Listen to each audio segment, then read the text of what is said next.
The giant Gilgamesh found in a tomb after Euphrates River dried up. Welcome to our exploration of the remarkable discovery of an ancient tomb believed to belong to the legendary Sumerian ruler Gilgamesh. Found by a team of German explorers in the dried-up Euphrates Riverbed, the tomb and its contents have shed new light on the historical context of this mythical figure. Join us as we delve into the fascinating world of ancient Mesopotamia and uncover the secrets hidden within this long-forgotten tomb. As researchers explored the region near the Euphrates River, they stumbled upon the remains of a structure that could be considered a tomb. Its characteristics matched those described in the Epic of Gilgamesh, leading some to speculate that it was indeed the tomb of the ancient king. However, Jörg Fassbender, who works for the Bavarian Department of Historical Monuments in Munich, hesitated to make a definitive assertion, acknowledging only that it bore a striking resemblance to the tomb described in the epic. Gilgamesh, a Sumerian Akkadian legendary figure, is known to be a giant towering over 5 meters in height. Recent translations of various texts suggest that he might have been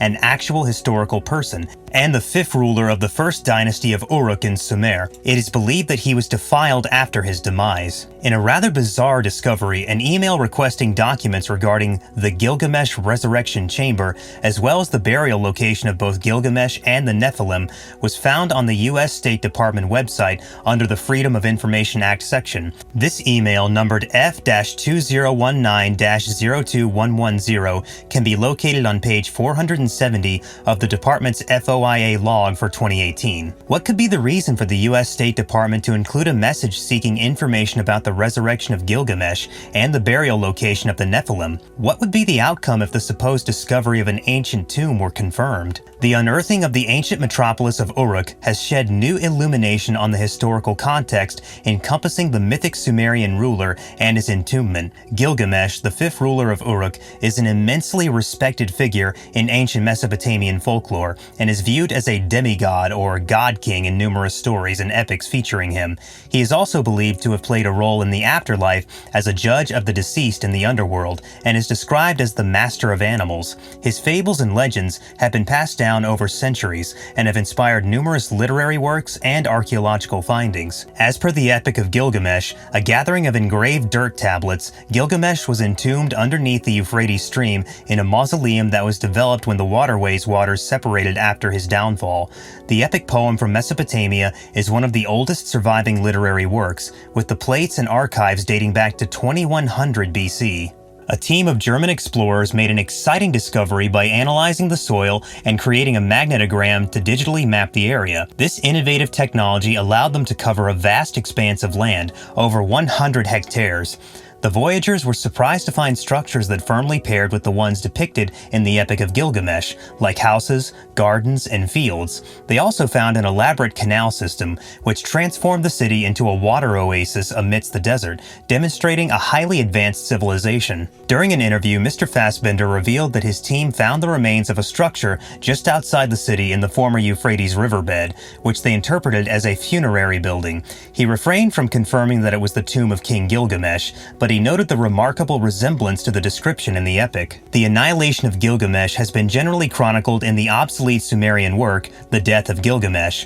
Although this subject is available in the Epic of Gilgamesh, it isn't generally remembered for current interpretations. The sonnet portrays the passing and entombment of the brave head of the city of Uruk, who was viewed as a genuine lord in Sumerian practice. According to the narrative, Gilgamesh was born of the divine mother Ninsun and the mortal father Lugalbanda. The sonnet begins with Gilgamesh lying in bed at death's door, and he longs for his fate. He has arrived at the finish of his lifespan and will turn into the expert of the hidden world. Following Gilgamesh's death, the text describes his burial, which may refer to the Ur tombs, including his beloved wife, son, and younger wife, favorite singer, butler, favorite barber, attendants who served in the palace, and favorite subjects. They lay with him in their resting places, as in the pure palace of Uruk. And Gilgamesh, son of Ninsun, weighed the gifts for the meeting of Ereshkigal and the gifts of Namtar. The text then briefly describes the offerings made to about 20 deities and several types of priestly functionaries, all of whom are now deceased. At the time, archaeologists believed that this significant discovery would unlock long-forgotten secrets and revolutionize our comprehension of history. However, someone had different plans. Only a few weeks after the discovery of Gilgamesh's tomb, the United States launched an invasion of Iraq, forcing Fassbender and his devoted team to hastily abandon their research and leave the country, leaving the cryptic mysteries of their discovery veiled in obscurity. It appears that this groundbreaking discovery has remained elusive since its initial unveiling, with little knowledge of its existence widely spread. In more recent years, the receding waters of the Euphrates River have led to new revelations about our past, though most of them seem to arise from areas of conflict. As we've noted in previous videos, it's been challenging to conduct further research in these areas due to the instability and danger they present. One such area of interest is the location believed to be the Garden of Eden. Officially, no one has explored these sites of ancient history and lost knowledge. Notwithstanding, it appears to be that there might be some covert action occurring in the background. There have been reports circulating online of emails from the State Department that request information on the Gilgamesh Resurrection Chamber and the location of the buried Nephilim. These terms refer to religious texts that describe the descendants of fallen angels and humans. In any case, there is some uncertainty about the realness of these cases, and it stays hazy whether the solicitation was even satisfied, or on the other hand, on the off chance that it was essential for a programmer's plan. As of today, the email requesting information about the Gilgamesh Resurrection Chamber and the location of the Nephilim can be found on page 470 under number F-2019-02110 in the Freedom of Information Act log of the State Department for the year 2018. In any case, it is vital to take note that the precision and setting of this email should be painstakingly analyzed before any ends are drawn. On the State Department's documents website, the name Demetria D. Senegar is listed as the applicant for the request.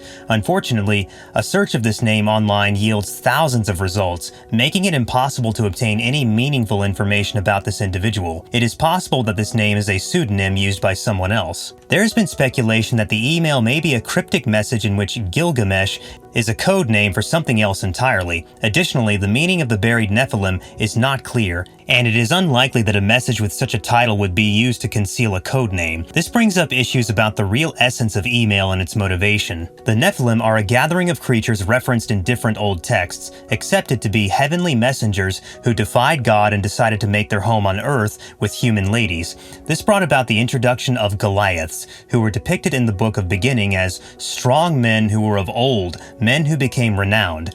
Nephilim comes from the Jewish expression nephal, signifying fallen or to fall. While the nature and beginning of the Nephilim are the subject of discussion and translation, they are by and large viewed as strong and powerful creatures. Some traditions portray them as evil and destructive, while others view them as heroic and righteous. In spite of hundreds of years of conversation, the presence of the Nephilim remains a subject of much discussion. This passage presents an unfounded and absurd idea that the government is attempting to revive fallen angels to fight against God.